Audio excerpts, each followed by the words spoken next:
Subscribe to Storylab for more stories. Now, let's begin this one. Chapter 1. The Call That Changed Everything. Staff Sergeant Vernon Randall wiped the desert sand from his rifle scope, his weathered hands steady despite the 115-degree heat of Kandahar province. At 32, he'd spent the last decade serving his country, earning respect through 3 deployments and countless missions that never made the headlines. His unit called him Ice, not because he was cold, but because nothing could shake his composure. The satellite phone's ring cut through the evening briefing like a blade. Vernon rarely received calls during deployment. His parents had died in a car crash 5 years ago, and his younger sister Jessie was the only family he had left. She knew better than to call unless it was an emergency. Randall here. Sergeant Randall? This is Dr. James Swan from Mercy General Hospital in Cedar Falls. The voice was strained, careful. I'm calling about your sister, Jessie Randall. Vernon's blood turned cold. He stepped away from his squad, pressing the phone closer to his ear. What happened to her? She was found in an alley downtown 3 hours ago, barely alive. The doctor's voice dropped to a whisper. Sergeant, what I'm about to tell you can't leave this conversation.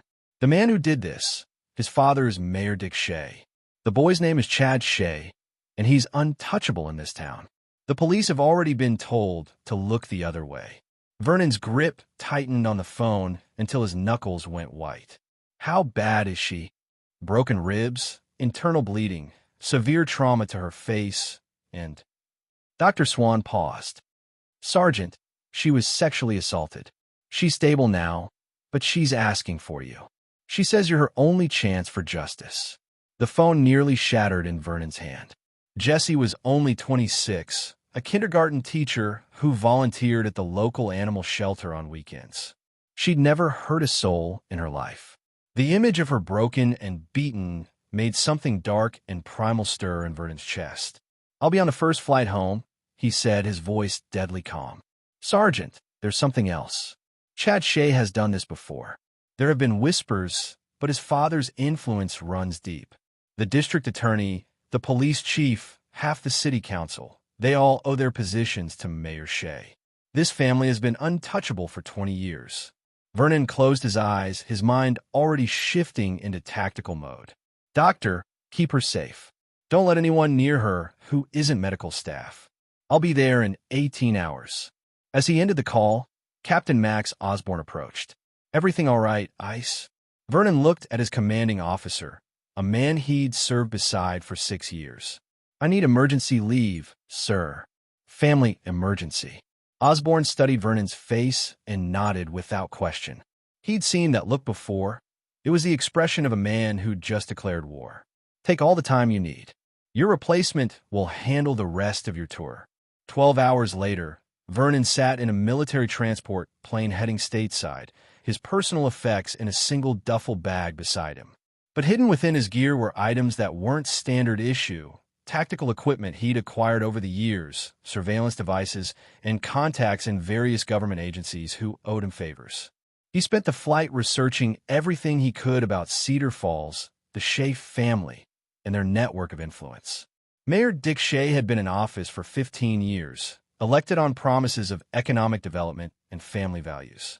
His son Chad was 29, a trust fund playboy with a sealed juvenile record and a string of dismissed charges that painted a picture of privilege protecting predator. What Vernon discovered made his jaw clench. 3 other women had come forward over the years with similar accusations against Chad Shea. Each time, the cases mysteriously fell apart. Witnesses recanted, evidence disappeared, victims suddenly left town. The pattern was clear. The Shea family had turned justice into a commodity they could afford to buy. As the plane descended toward Chicago, Vernon made a silent promise to his sister and to those other forgotten victims. Chad Shea had hurt his last innocent person.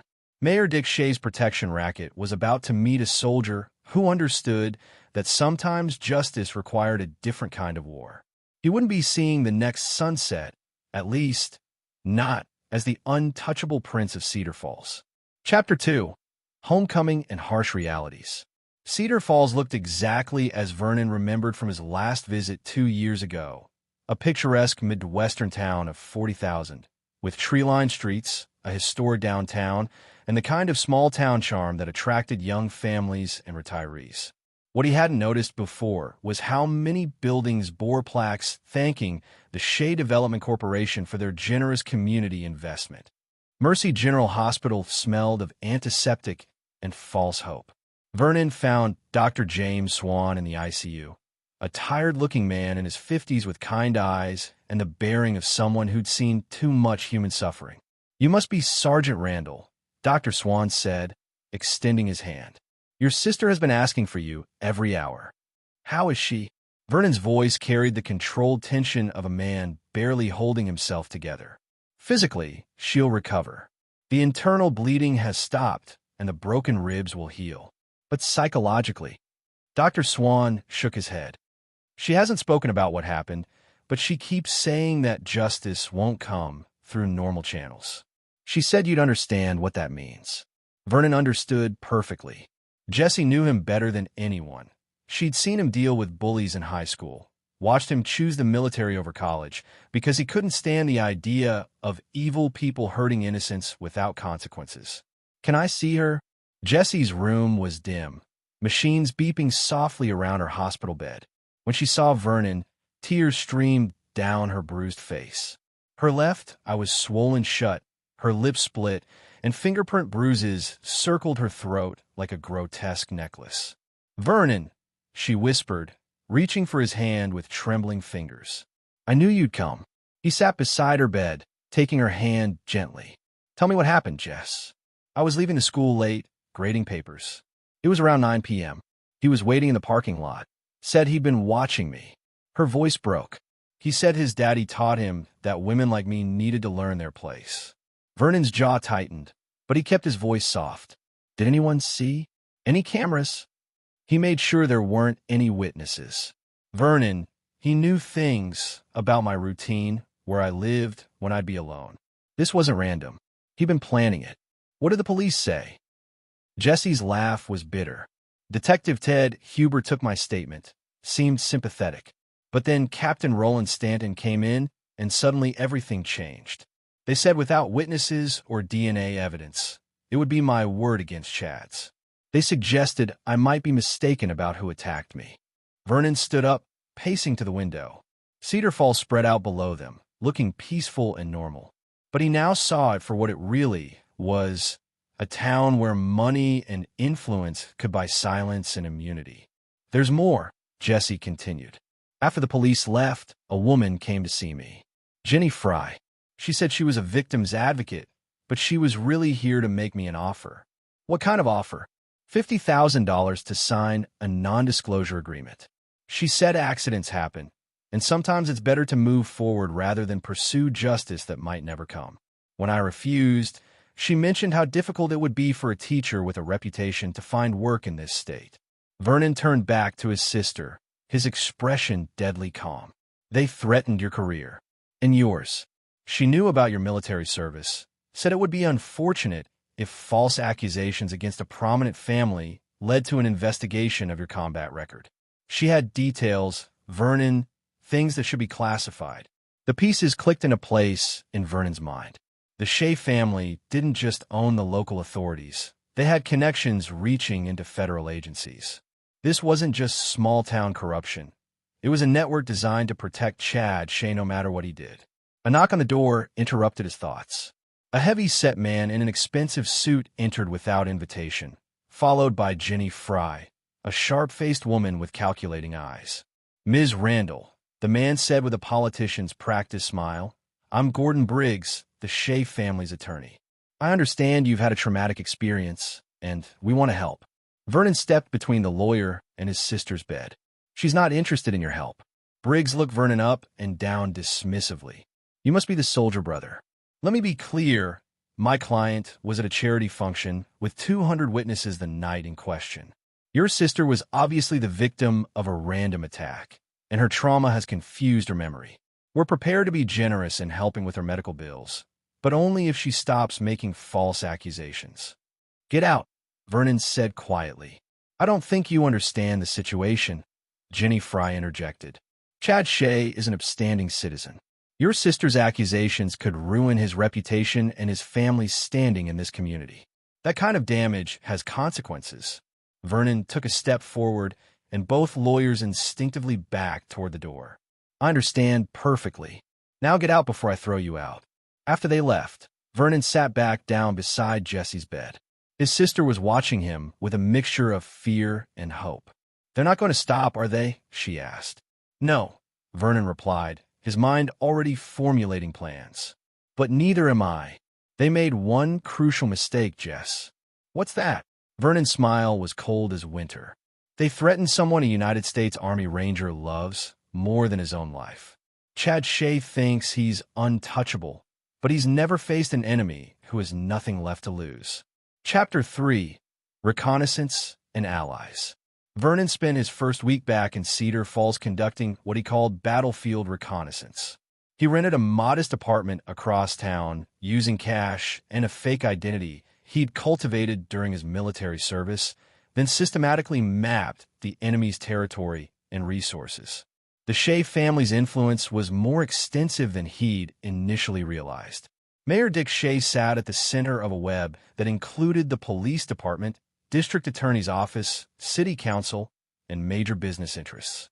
But Vernon's military training had taught him that every network had weak points and every fortress had vulnerabilities.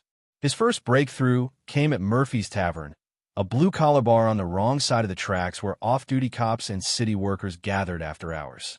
Vernon, dressed in worn jeans and a baseball cap, nursing a beer and keeping his ears open, overheard a conversation that made him lean closer.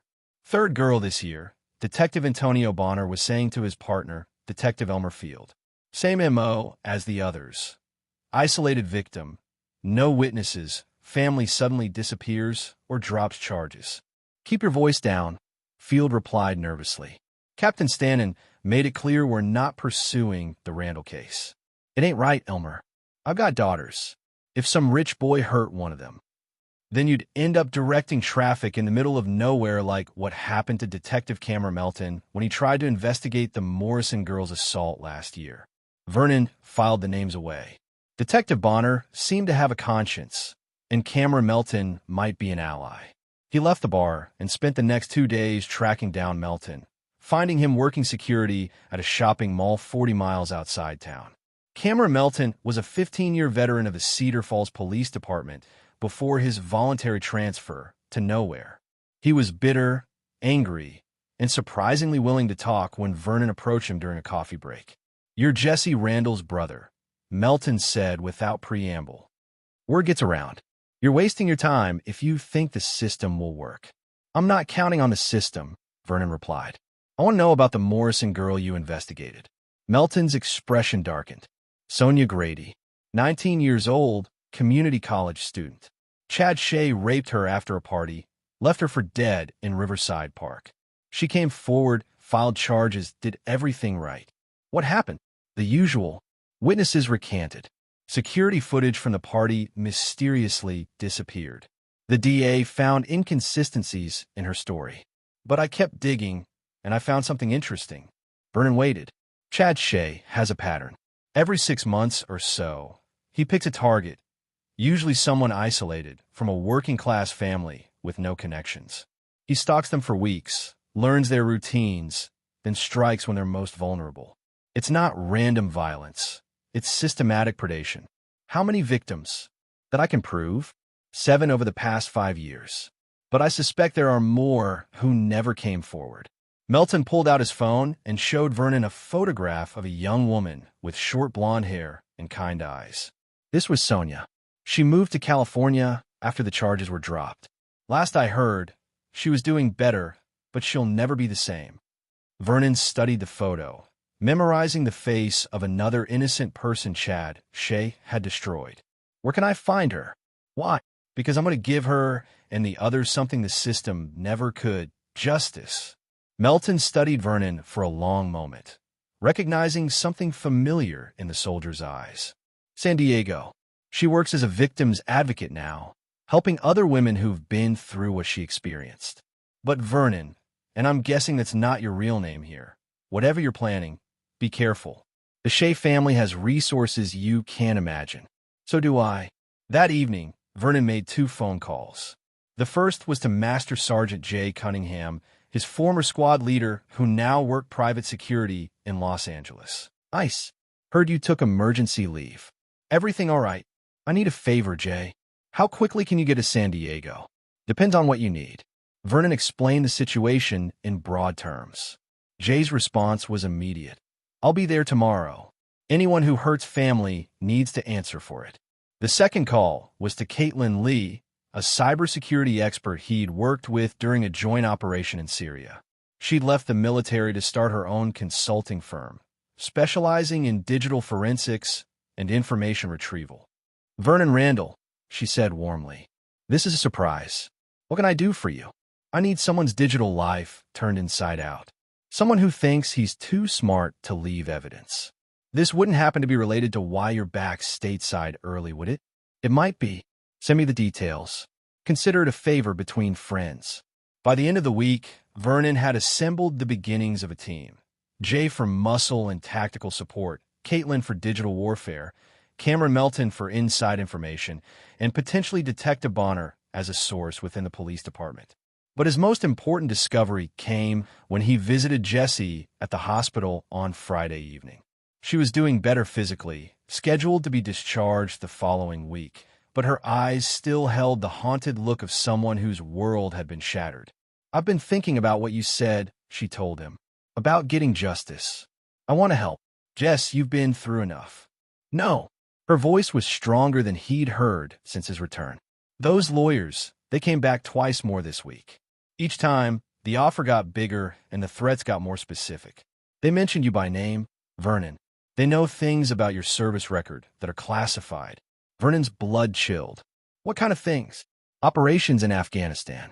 Names of people you worked with. They said false accusations against their client might lead to an investigation of irregularities in your military service. The threat was clear. Fabricate evidence of war crimes or violations of military law to destroy Vernon's reputation and freedom. But it also revealed something crucial. The Shea family was scared enough to overreach, which meant they were vulnerable. There's something else, Jessie continued. Dr. Swan gave me a message from another victim. She heard about my case and wants to meet. Her name is Virginia Hamilton, and she says she has evidence that could destroy Chad Shea. Vernon felt the first spark of hope since receiving that devastating phone call in Afghanistan. The hunt was about to begin, and this time, the predator was about to become the prey. Chapter 4. The Network Exposed. Virginia Hamilton lived in a modest apartment complex on the outskirts of Cedar Falls, the kind of place where people minded their own business and asked few questions. She was 28, with auburn hair and intelligent green eyes that held the wariness of someone who'd learned not to trust easily. I wasn't sure you'd come, she said as she let Vernon and Jessie into her small but tidy apartment. Most people don't want to hear what I have to say about the Shea family. Well, not most people, Vernon replied, noting the security cameras in the hallway and the reinforced door locks. You've been careful. I had to be. After what happened to me, I learned that surviving Chad Shea is only the first challenge. Staying alive afterward is the second. Virginia's story began 3 years ago when she worked as a paralegal at a prestigious law firm downtown. Chad Shea had been a client fighting a civil lawsuit over a real estate deal, and she'd been assigned to his case. He started small, she explained, pouring coffee with hands that still trembled slightly. Inappropriate comments, standing too close, finding excuses to touch my hand or shoulder. When I reported it to my supervisor, I was told that Mr. Shea was an important client and I should be more professional. Vernon's jaw tightened, but he remained silent. The attack happened after the case was settled. He followed me to the parking garage, and she paused, collecting herself. Afterward, he said if I told anyone, he'd make sure I never worked in this state again. But I reported it anyway. What happened? The same thing that happened to your sister. Police took the report, seemed sympathetic, then suddenly decided there wasn't enough evidence. But I was smarter than Chad gave me credit for. I'd been documenting his harassment for months. Emails, text messages, witness statements from co-workers. Virginia walked to a safe hidden behind a framed photograph and retrieved a manila envelope thick with documents. I also started investigating the other victims. Chad isn't just a predator. He's a systematic one. He keeps trophies. She spread photographs across her coffee table, each showing a piece of jewelry, rings, necklaces, bracelets. I found his private social media accounts, the ones his handlers don't monitor. He posts photos of these items with coded captions. Each piece belonged to one of his victims. Vernon studied the photographs, his trained eye noting the careful composition and lighting. He's proud of what he does. More than that, he's addicted to it. The thrill isn't just in the attack, it's in the aftermath. Knowing he destroyed someone's life and got away with it. Jesse leaned forward, pointing to a silver bracelet with a distinctive butterfly charm. I remember that. Sonia Grady was wearing it in her college ID photo. Exactly. And this one, Virginia, pointed to a jade ring, belonged to Marcella Little. She was a waitress at the country club, attacked 2 years ago in the club's parking lot. She left town the next week. Vernon's phone buzzed with a text from Caitlin Lee. Found something big. Can you talk? He stepped outside to make the call, while Virginia continued showing Jesse her research. Vernon, I've been going through Chad Shay's digital life like you asked. On the surface, he's clean, too clean. But I found some interesting backdoors. What kind of backdoors? The kind that suggests someone else is monitoring his online activity and sanitizing it regularly. Professional-grade digital cleaning, the kind that costs serious money. His father? Bigger than that. I traced the digital footprint to a company called Apex Security Solutions. They specialize in reputation management and crisis containment for high-profile clients. Politicians, celebrities, executives, people who can't afford scandals. Vernon felt pieces clicking into place. What else did you find? Encrypted communications between Chad and someone using the handle Fixer. The messages are coded, but the timestamps correspond with dates when other women reported assaults. Vernon, they're not just covering up Chad's crimes after the fact. They're helping him select and stalk his targets. The revelation hit Vernon like a physical blow. This wasn't just about a spoiled, rich kid with violent tendencies. It was an organized operation designed to enable and protect a predator. There's more, Caitlin continued. I found financial records showing payments from the Shay family's accounts to various officials in Cedar Falls. Police department, district attorney's office, even some judges. It's a comprehensive bribery network. Can you prove it? With time, yes. But Vernon, these people are professionals. If they realize someone's investigating, they'll cover their tracks quickly.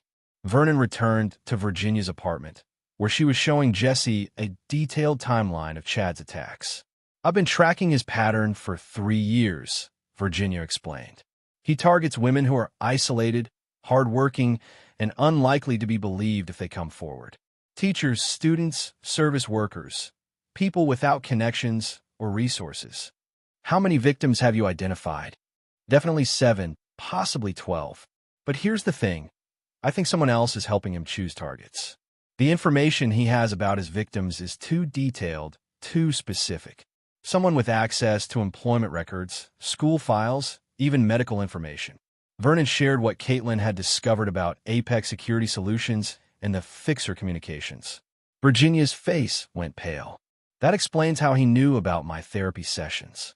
Information I'd only shared with my counselor started showing up in the threatening messages I received after I filed the police report. What kind of messages? She retrieved her phone and scrolled through saved screenshots. See this? Maybe you should focus on healing instead of false accusations. How did they know I was in therapy? Or this one. Your medical records show a history of depression. That might affect your credibility. Vernon studied the messages, noting the sophisticated psychological warfare behind each one. Whoever the fixer was, they understood how to weaponize a victim's trauma against them. Virginia, I need you to do something for me, he said. I need you to reach out to the other victims, the ones you've identified. Tell them there's finally someone willing to fight back, but we need their evidence. Most of them won't talk. They're too scared. Then we make them less scared, and Chad, Shay more so. It's time to turn the hunter into the hunted. As Vernon left Virginia's apartment, his phone buzzed with another message. This one from Jay Cunningham in San Diego. Found Sonia Grady. You're going to want to hear what she has to say. This goes deeper than we thought. The war Vernon had declared was about to expand, and he was beginning to understand that Chad Shea wasn't just a predator. He was the tip of a much larger and more dangerous network. Chapter 5. The Hunter's Tools. The warehouse on the outskirts of Cedar Falls had been abandoned for 5 years, a casualty of the economic downturn that had hit the region's manufacturing base. To the city's records, it was condemned property awaiting demolition. To Vernon Randall, it was the perfect base of operations for unconventional warfare. Jay Cunningham arrived on a Tuesday morning, driving a nondescript panel van loaded with equipment that would have made a SWAT team envious. At 35, Jay was built like a linebacker, but moved with the fluid grace of someone who'd spent a decade in special operations. His scarred face and cool gray eyes spoke of experiences that weren't discussed in polite company. This place will work, Jay said, surveying the empty warehouse space. Good sight lines, multiple escape routes, and isolated enough that we won't draw attention. Vernon had spent the previous week preparing the space. Generator power, basic furniture, whiteboards for planning, and a sophisticated communications setup courtesy of surplus military equipment he'd acquired over the years. What did Sonia Grady tell you? Vernon asked as they began unloading Jay's equipment. Jay's expression darkened. She told me about the others, victims who never made it into Virginia Hamilton's research because they left the state or were too terrorized to come forward. But she also told me about something else, a private club. What kind of club? The kind where rich men gather to share stories about their conquests. Chad Shea isn't just a lone predator, Vernon. He's part of a group. The revelation hit Vernon like a sledgehammer. How many are we talking about? Sonia wasn't sure of exact numbers, but she overheard Chad bragging to someone on the phone about initiation requirements and earning membership. She thinks there are at least 6 members locally, possibly more in other cities. Vernon began pacing the warehouse floor, his tactical mind processing the implications. A predator ring. They're sharing methods, protecting each other, maybe even coordinating attacks. It gets worse.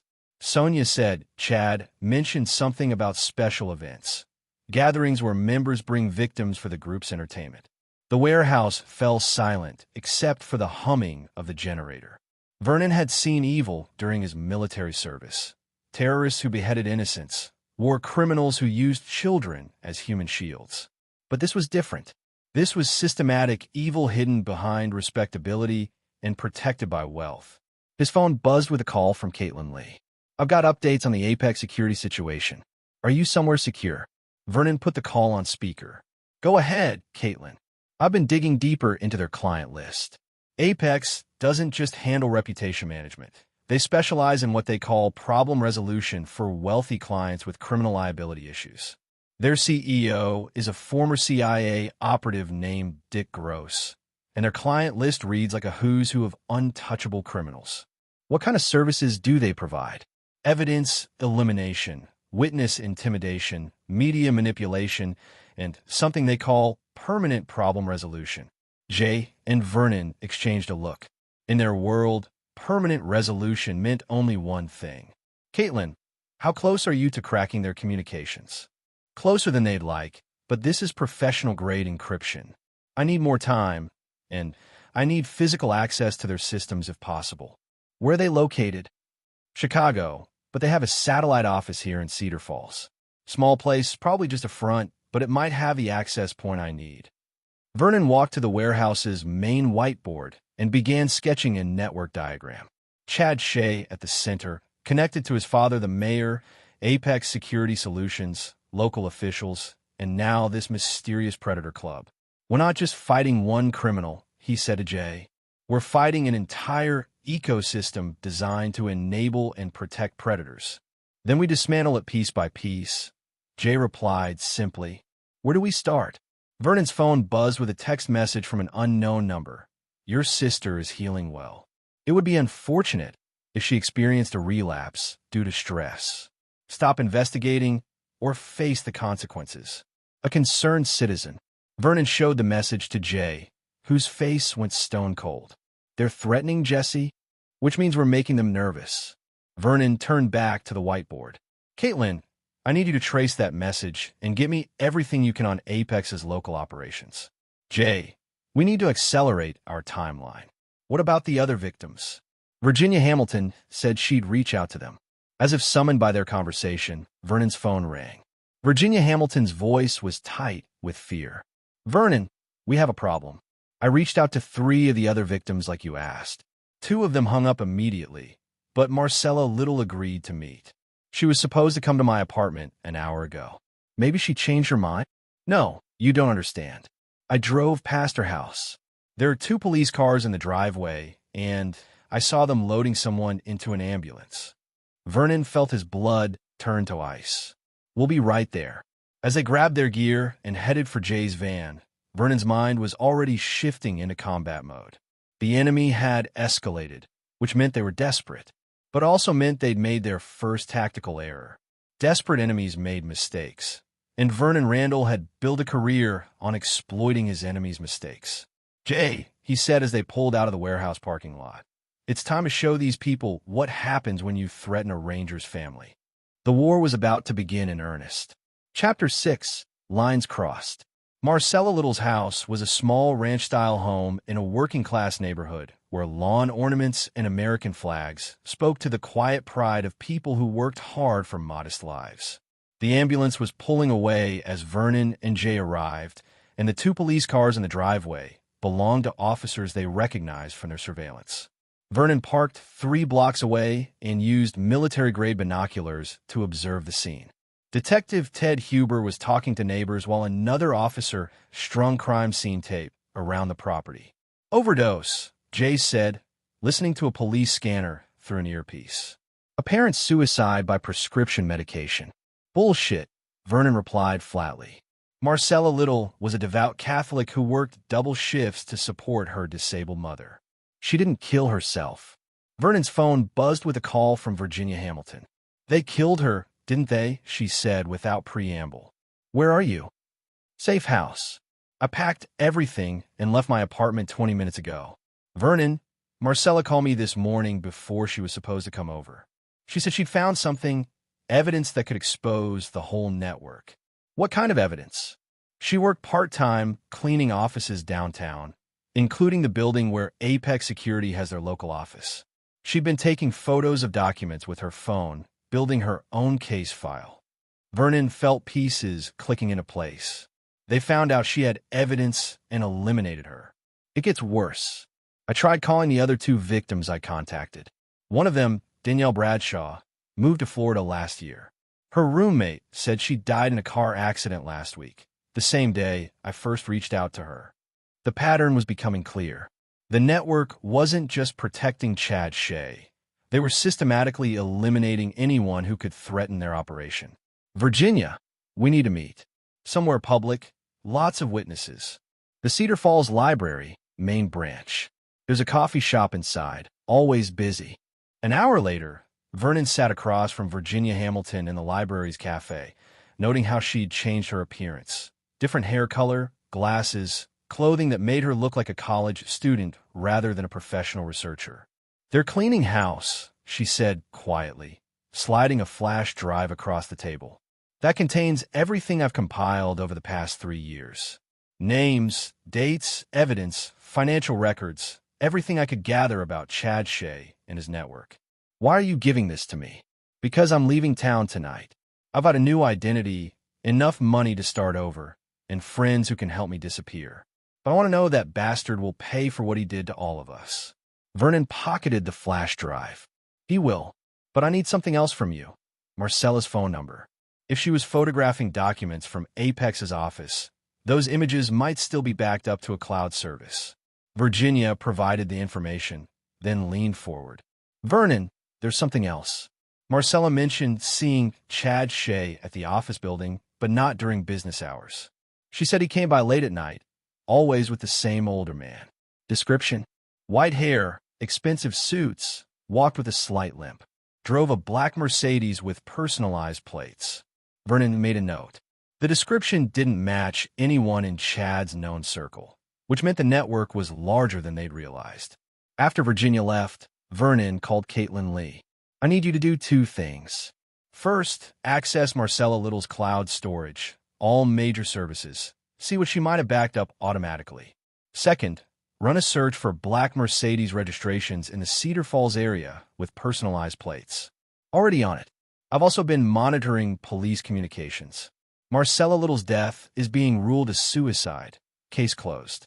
No autopsy, no investigation. How is that possible? Simple. The coroner, Dr. Lester Kelly, is on Apex's payroll. I found the payments in their financial records. Vernon felt the familiar cold rage building in his chest. The corruption went deeper than he'd imagined. They'd compromised the very people responsible for seeking truth and justice for the dead. His phone buzzed with a text from Jay. Hospital situation. Come now.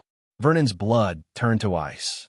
He raced across town to Mercy General, where he found Jay in the ICU waiting room, his face grim. What happened? Someone tried to inject something into Jesse's foreline. Nurse caught them in the act, but the intruder got away. Security cameras? Conveniently malfunctioned an hour before the incident. But the nurse got a good look. White male, mid-40s, wearing scrubs and a surgical mask. He knew exactly which room she was in and how to access her for without triggering alarms. Vernon pushed past Jay toward Jesse's room, where Dr. Swan was checking her vitals. She's fine, the doctor assured him quickly. Nurse Jen Sanford stopped him before he could inject anything. But Mr. Randall, this was a professional attempt. Whoever sent him new hospital procedures and had legitimate access credentials. Where is she now? We moved her to a secure wing. Private security, limited access. But Dr. Swan hesitated. But what? I received a call from the hospital administrator an hour ago. There's been a review of your sister's case, and her insurance coverage is being questioned. They want to discharge her tomorrow. Vernon's hands clenched into fists. They're trying to force her out where she'll be vulnerable. That's my assessment as well. Mr. Randall, I've been practicing medicine for 25 years, and I've never seen this level of systematic intimidation. Whatever you're planning to do about this situation, do it quickly. That evening, Vernon stood in the abandoned warehouse, staring at the network diagram he'd drawn on the whiteboard. The connections between Chad Shea, his father, Apex Security, corrupt officials, and now apparent contract killers painted a picture of an organization that had evolved far beyond simple crime family corruption. Jay was cleaning weapons with the methodical precision of a professional soldier. Rules of engagement? He asked without looking up. Vernon considered the question. They'd crossed the line when they tried to murder Jessie in her hospital bed. The gloves were officially off. No more surveillance. No more evidence gathering. They want to escalate to attempted murder. We'll give them a war they can't win. His phone buzzed with a call from Caitlin. Vernon, I found something in Marcella's cloud storage that changes everything. You need to see this immediately. What is it? Proof that Chad Shea isn't just part of a predator ring. He's the recruitment coordinator. And their next target is already selected. Vernon's blood ran cold. Who? Pauline Grant. 19 years old, community college student, worked part-time at the campus bookstore. According to the documents Marcella photographed, the initiation event is scheduled for tomorrow night. The hunt was over. Tomorrow night, Vernon Randall would remind Cedar Falls what happened when someone threatened his family and innocent people under his protection. Chad Shea and his network were about to learn that some wars couldn't be won with money and influence. Chapter 7. The Predator's Last Hunt. Pauline Grant had no idea she was walking into a trap. The 19-year-old community college student left her evening psychology class, as she did every Thursday, backpack slung over her shoulder, earbuds in, completely unaware that 3 men in a black SUV were following her toward the parking lot. But Vernon Randall knew. He'd spent the previous 18 hours studying every detail of Pauline's routine, the campus layout, and the attack plan he'd found in Marcella Little's photographs. What Chad Shea's network didn't know was that they were walking into their own trap. Overwatch in position. Jay Cunningham's voice crackled through Vernon's earpiece. From his position on the campus library's roof, Jay had sight lines covering the entire area. Digital surveillance is live, Caitlin Lee confirmed from her mobile command center parked 2 blocks away. I'm recording everything. Video, audio, communications. Whatever happens tonight will be documented. Vernon crouched behind a maintenance building 30 yards from where Chad Shea waited with 2 older men in expensive suits. Through night vision binoculars, he could see Chad pacing nervously while his companions remained calm and professional. This was clearly a regular operation for them. Movement on the north side, Jay reported. Target is approaching the kill zone. Pauline walked across the parking lot, completely oblivious to the danger. She was small, maybe 5 feet tall, with long dark hair and the kind of innocent face that belonged on college recruitment brochures. Vernon thought of Jesse at that age, full of hope and trust in a world that seemed safe and orderly.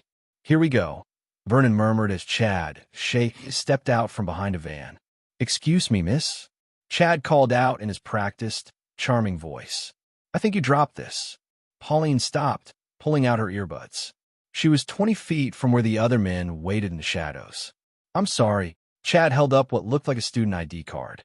I saw this fall from your backpack. Pauline, right? The girl's face lit up with gratitude as she approached. Oh my God, thank you so much. I would have been in so much trouble if I lost that. She was 10 feet away when Vernon made his move. Chad Shea. Vernon's voice cut through the night like a blade. Step away from the girl. Chad spun around, his face going white as Vernon emerged from the shadows. The 2 older men immediately moved to flank positions, their movements suggesting military or law enforcement training. You're making a mistake, one of them said calmly. He was the white-haired man Virginia had described, clearly the leader of this operation. Walk away. Pauline looked between Vernon and the 3 men, confusion turning to fear as she realized something was very wrong. Pauline, Vernon said without taking his eyes off Chad, call 911 and run toward the library. Now, the girl didn't need to be told twice. She sprinted toward the well-lit campus buildings while fumbling for her phone. You can't prove anything, Chad said, his voice higher than usual. This is just a coincidence. You were just planning to rape and possibly murder an innocent 19-year-old girl, Vernon interrupted. But the thing is, Chad, I've been documenting your activities for weeks. Every victim, every cover-up, every payoff. The white-haired man's hand moved toward his jacket, but Jay's voice crackled through Vernon's earpiece. I've got him. One word, and he's down. I wouldn't, Vernon advised. My spotter has a very itchy trigger finger, and frankly, we're all tired of pretending you people deserve to breathe. You don't understand what you're dealing with, the white-haired man said. This organization has resources. Had resources, Vernon corrected. Past tense. While you were planning tonight's attack, my people were busy dismantling your network. Caitlin's voice confirmed through his earpiece. FBI just raided Apex Security's Chicago headquarters. Financial records are being seized. The whole network is compromised. Vernon smiled coldly. Did you really think a few corrupt local cops could protect you from federal investigators? I've been building a case for weeks, and tonight was just the final evidence I needed. Chad looked desperately at his companions. You said this couldn't happen. You said we were protected. Shut up, you idiot, the white-haired man snapped. But Chad was panicking now, his composure completely shattered. I want immunity. I'll testify against all of them. The mayor, the judges, everyone on the payroll. Vernon's earpiece crackled with updates. Police units responding. ETA, 3 minutes, from Caitlin and federal agents en route. Detective Bonner is with them, from another voice he didn't recognize. The thing is, Vernon said, walking closer to Chad, I don't actually need your testimony. I have financial records, victim statements, video evidence, and a complete breakdown of your operation. What I really wanted was to look you in the eye when your world came crashing down. Sirens could be heard in the distance, growing louder. But here's the best part, Vernon continued, his voice dropping to barely above a whisper. Tonight isn't about arresting you. Tonight is about something much more permanent. Chad's face went pale. What do you mean? Vernon reached into his jacket and pulled out a manila envelope thick with documents. Every detail of your crimes, every victim's story, every piece of evidence. It's all going public tomorrow morning. Not just locally, nationally. He threw the envelope at Chad's feet. Your father's political career is over. Your family's business empire will collapse under the scandal. Every victim you've hurt will have their day in court, and you'll spend the rest of your life in a federal penitentiary. The sirens were getting closer, and Vernon could see flashlights approaching from multiple directions. But the real justice, Vernon said, stepping so close that Chad could see the fury in his eyes, is that you'll spend every day in prison knowing that you're not untouchable anymore. You're just another predator who found out what happens when you hurt the wrong person's family. Police cars screeched into the parking lot, their lights illuminating the scene in harsh white and blue. But these weren't the corrupt local cops who'd been covering for Chad. These were federal agents, led by Detective Antonio Bonner, who had finally found the courage to do what was right. Chad Shea, Agent Terry Nolan called out, "You're under arrest for conspiracy to commit kidnapping, sexual assault, and murder. You have the right to remain silent." As Chad was handcuffed and led away, he looked back at Vernon with a mixture of rage and terror. "This isn't over. Your father is being arrested at his home right now," Vernon replied calmly, "along with everyone else in your network. It's very much over, Chad." The white-haired man, whom Vernon now knew was Dr. Enrique Steele, a former CIA operative who'd built Apex Security into a criminal enterprise, said nothing as he was arrested. But his eyes met Vernon's with the recognition of one professional acknowledging another. As the police cars drove away with their prisoners, Jay climbed down from his sniper position while Caitlin emerged from her mobile command center. "It's done," Jay said simply. "No," Vernon replied, watching the taillights disappear into the night. "Now it's done." His phone buzzed with a call from Dr. Swan at the hospital. "Mr. Randall, I thought you should know. Your sister is asking for you. She says she's ready to testify." For the first time in weeks, Vernon Randall smiled. Chapter 8. Justice Served. The federal courthouse in Cedar Falls had never seen a media circus like the one that surrounded the trial of Chad Shea and his criminal network.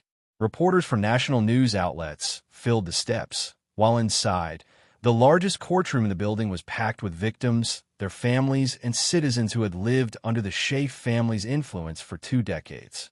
Vernon sat in the gallery's front row, watching as his sister Jessie took the witness stand. 3 months of recovery had returned strength to her voice and steel to her spine.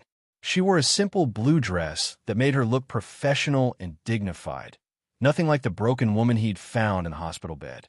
"Ms. Randall," Prosecutor Agent Roland Stanton said gently, "can you tell the court what happened on the night of March 15th? Jessie's voice was clear and steady as she recounted the attack.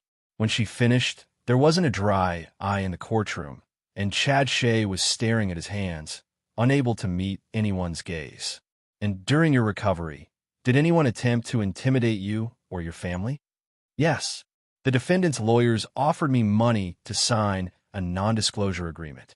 When I refused, they threatened my career and my brother's military service. Then someone tried to inject an unknown substance into my foreline while I was in the hospital." The jury's faces showed shock and disgust. These weren't just crimes of violence. They were crimes of systematic oppression and intimidation. Chad's defense attorney, a high-priced lawyer from Chicago, had spent 3 days trying to paint his client as a victim of circumstance and false accusations. But the evidence was overwhelming, and more damaging testimony came from unexpected sources. Dr. Enrique Steele, the former CIA operative who'd run Apex Security, had taken a plea deal in exchange for his testimony. His calm, professional demeanor made his words even more chilling. "The defendant and his father retained our services to manage what they termed reputation issues," Steele testified. "Our initial contract involved standard crisis management, media control, witness intimidation, evidence elimination. But over time, the scope expanded." "In what way?" "We began providing proactive services, target identification, surveillance, attack planning, and post-incident cleanup. The defendant wasn't just a client. He was a partner in what became a systematic criminal enterprise." Steele's testimony revealed the full scope of the operation: 12 confirmed victims over 5 years, with potential victims in 3 other states where Chad had traveled. Financial records showed payments to judges, prosecutors, police officials, and even federal agents who had looked the other way. But the most devastating testimony came from the victims themselves. Sonia Grady had flown in from California, her victim advocacy work having given her the strength to face her attacker in court. Virginia Hamilton testified via secure video link from her undisclosed location. Even Marcella Little's voice was heard through recordings she'd made before her murder, detailing the evidence she'd gathered. Mayor Dick Shea, testifying from his own federal prison cell, tried to distance himself from his son's crimes. But financial records and recorded phone calls painted a picture of a father who had actively enabled and protected his son's predatory behavior. "I thought I was helping my boy," the former mayor said, his political polish replaced by the desperate whining of a broken man. "I never thought it would go this far." Vernon took the stand on the trial's final day. He wore his dress uniform, every ribbon and medal a testament to his service and sacrifice for his country. "Sergeant Randall," the prosecutor asked, "what motivated you to investigate this network?" "My sister was brutally attacked, and the local authorities made it clear that the perpetrator was untouchable," Vernon replied. "As a soldier, I swore an oath to protect the innocent. That oath doesn't end at the borders of foreign countries." "Did you consider working within the system?" "The system was compromised. Local police, prosecutors, judges, they were all on the defendant's payroll. Sometimes justice requires unconventional methods." Chad's lawyer tried to portray Vernon as a vigilante who had overstepped his authority. But Vernon's calm professionalism and the overwhelming evidence of corruption made those attacks fall flat. "Sergeant Randall, do you have any regrets about your actions?" Vernon looked directly at Chad Shea, who finally raised his eyes to meet his gaze. "My only regret is that it took so long for these victims to get justice." The jury deliberated for less than 4 hours. Chad Shea was found guilty on all counts. Multiple charges of sexual assault, kidnapping, conspiracy, witness intimidation, and under federal RICO statutes, running a criminal enterprise. His sentence: life in federal prison without the possibility of parole. Dr. Enrique Steele received 25 years. Mayor Dick Shea got 15 years, his political legacy destroyed, and his business empire in ruins. The corrupt officials throughout Cedar Falls faced their own trials and sentences, dismantling a network of corruption that had poisoned the town for decades. As the courtroom emptied, Vernon stood with Jesse on the courthouse steps. Reporters shouted questions, but neither sibling was interested in commentary. "It's really over?" Jesse asked quietly. "It's over," Vernon confirmed. "Chad Shea will die in prison. His network is destroyed." And every victim finally got their day in court. Dr. James Swan approached them, having attended every day of the trial. "Ms. Randall, I wanted you to know that the hospital has established a victim advocacy program in your honor. We're also implementing new security protocols to ensure nothing like this can happen again." Jesse smiled, the first genuine smile Vernon had seen from her since his return from deployment. "Thank you, Dr. Swan, for everything." As they walked away from the courthouse, Vernon's phone buzzed with messages from Jay, Caitlin, and other members of their team. The operation was complete, the mission accomplished. But Vernon knew that the real victory wasn't in the courtroom or the prison sentences. It was in the fact that Jessie was walking with her head held high, that Sonia Grady had found the strength to testify, that Virginia Hamilton could finally stop hiding. Evil had been exposed, justice had been served, and the innocent could sleep safely again. For a soldier who had spent his career protecting people from monsters, that was victory enough. Chapter 9: New Beginnings. 6 months after the trial, Cedar Falls was a different town. The corruption that had poisoned its institutions was being systematically rooted out, and new leadership was working to rebuild trust between the community and its public servants. Detective Antonio Bonner had been promoted to police chief, and his first act was implementing comprehensive reforms and accountability measures.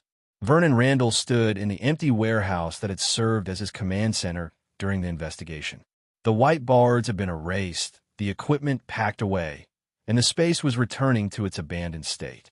but the memories of what had been accomplished here would stay with him forever. Penny, for your thoughts? Jesse's voice came from behind him. She looked healthier than she had in months, her face having lost the haunted expression that had defined her since the attack. Just remembering, Vernon replied. This place saw a lot of planning, a lot of anger, and ultimately a lot of justice. Jesse joined him in the middle of the empty space. I got a call from Sonia Grady yesterday. She's starting a nonprofit organization to help other victims fight back against powerful predators. She wants to call it the Randall Foundation. Vernon raised an eyebrow. After us. After you, actually. She said what you did here proved that no one is truly untouchable if good people are willing to fight for justice. The irony wasn't lost on Vernon. He'd returned from war to find his own country's institutions compromised by the same corruption he'd fought overseas. But in the end, the principles were the same: protect the innocent, pursue justice, and never surrender to evil no matter how powerful it appears. His phone buzzed with a call from Jay Cunningham, who had returned to Los Angeles but stayed in regular contact. "I see you see the news?" "Which news?" 3 more cities have opened investigations based on the Apex security client list. Looks like your little war started a nationwide reckoning. Vernon wasn't surprised. Corruption rarely stayed contained to one location, and Apex's client records had revealed a network of wealthy predators operating under the protection of bot influence across multiple states. Any word on Steele's cooperation? He's singing like a canary. FBI estimates they'll make at least 50 more arrests based on his testimony. The man kept detailed records of every crime he helped cover up. After the call ended, Jessie studied her brother's expression. "You're thinking about leaving town, aren't you?" Vernon nodded slowly. "My work here is done. Chad Shea will die in prison. His network is destroyed, and the town is healing. But there are other places where predators think they're untouchable. Other sisters who need protecting. Something like that." Jessie was quiet for a long moment. "I understand. But Vernon, you can't fight the whole world's monsters by yourself." "I won't be by myself. Caitlin is starting a consulting firm that specializes in exposing corrupt networks. Jay's putting together a team of specialists for situations where traditional law enforcement can't or won't act. We're calling it something simple: Justice Solutions. Vigilantes for hire. Justice for people who can't get it any other way. Pro bono for victims, paid for by people who want to ensure monsters face consequences." Vernon's phone buzzed with a text from Caitlin. "New case just came in. Senator's daughter in Montana. Similar pattern to Chad Shea. Local authorities compromised. Interested?" He showed a message to Jessie, who read it and smiled sadly. "Someone else needs their big brother." "Yeah, someone else does." They stood in comfortable silence for a few minutes, both understanding that Vernon's war against predators and corruption wasn't ending. It was expanding. "Will you be careful?" Jessie asked finally. "I'll be smart. I'll be thorough. And I'll be absolutely ruthless when it comes to protecting innocent people from monsters." Vernon's phone rang again, this time with a call from Detective Cameron Melton, who had been reinstated to the Cedar Falls Police Department and promoted to lead a new task force investigating historical cases of covered-up crimes. "Vernon, I wanted to thank you again before you leave town. We've reopened 16 cases that were buried over the years. Real investigations this time, with real consequences. That's what matters, Cameron. Justice delayed isn't always justice denied, if good people are willing to keep fighting." As the sun set over Cedar Falls, Vernon and Jessie walked out of the warehouse together. Tomorrow, Vernon would drive to Montana to help another victim fight another monster. But tonight, he was content to know that his sister was safe, that justice had been served, and that the principles he'd sworn to defend as a soldier were alive and well in civilian life. "Vernon," Jessie called as they reached their cars. "Yeah. When you find that senator's daughter in Montana, tell her she's not alone. Tell her that sometimes the good guys really do win." Vernon smiled, thinking of Chad Shea in his federal prison cell, of Mayor Dick Shea stripped of power and influence, of all the victims who had finally received justice. "I'll tell her," he promised, "and I'll make sure she has the same chance we gave you, the chance to look her monster in the eye and watch him fall." As he drove away from Cedar Falls for what might be the last time, Vernon Randall reflected on the lessons learned during his personal war against corruption and evil. Money and influence could protect predators for a while, but they couldn't protect them from someone willing to sacrifice everything for justice. Somewhere in Montana, a young woman was waiting for help, probably not even knowing that help was coming. But Vernon knew, and that was enough. The hunter had become the hunted in Cedar Falls. Now, it was time to teach that lesson somewhere else. Justice, Vernon had learned, wasn't just about the law. It was about good people willing to fight for what was right, no matter the cost. And for as long as monsters preyed on the innocent, soldiers like Vernon Randall would be there to remind them that no one was truly untouchable. The war continued, one victory at a time. This is where our story comes to an end. Share your thoughts in the comments section. Thanks for your precious time. If you enjoyed this story, then please make sure you subscribe to this channel. That would help me a lot. Click on the video you see on the screen, and I will